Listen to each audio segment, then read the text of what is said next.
Cuando termina la temporada, antes de olvidarme de las botas hasta el invierno siguiente, sigo siempre este mismo ritual para no encontrarme sorpresas. Lo primero que hago es quitar el botín de la carcasa y sacar también la plantilla. Prefiero que todo ventile una última vez por unas horas, porque ahí es donde se queda la humedad y donde aparecen los olores raros o incluso el moho si no lo cuidas. Es el momento de revisar el botín. Si huele a sudado fuerte, a humedad o veo alguna mancha rara, sé que no está listo para guardarlo. Mientras tanto, dejo también la carcasa y la plantilla en un sitio ventilado hasta que todo esté completamente seco, sin usar calor directo para no dañar la espuma ni deformar el plástico. Sigo con la limpieza de la carcasa. Paso un paño húmedo para quitar barro, sal y polvo, insistiendo en las hendiduras y los huecos de difícil acceso.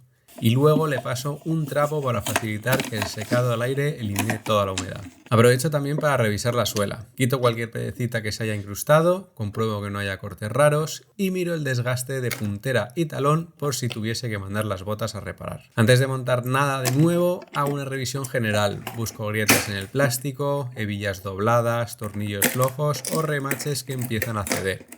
Si veo algo sospechoso, lo apunto para llevar las botas al bootfitter con calma y no el día antes de abrir la estación. Solo cuando el botín está seco de verdad, limpio y sin olores raros, vuelvo a meter la plantilla en su sitio, coloco bien la lengüeta y lo encajo otra vez dentro de la carcasa. A partir de ahí las dejo prácticamente como si fuese a esquiar mañana. Cierro todas las hebillas, ni a tope ni flojas. Hago lo mismo con el strap, lo dejo abrochado en una tensión normal. Si son botas de travesía o con desbloqueo, hay quien las guarda en modo esquí, pero yo prefiero dejar el muelle sin estirar para no cederlo y que no pierda fuerza. Como toque final, meto 1 o 2 bolsitas de sílice dentro de cada bota, un truqui que me dio mi amigo Luis de With Action, sobre todo viviendo en una zona húmeda, porque ayudan a absorber la humedad que pueda quedar y a evitar la aparición de olores. Después guardo las botas en su bolsa, ya secas y listas, dejando el cierre un poco abierto porque prefiero que respire.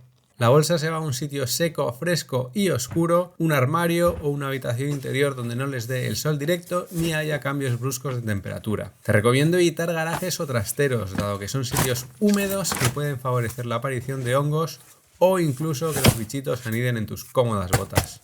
Y ahí se quedan, en altura, sin tocar el suelo por si las moscas, esperando ansiosas como yo que llegue la temporada de esquí siguiente.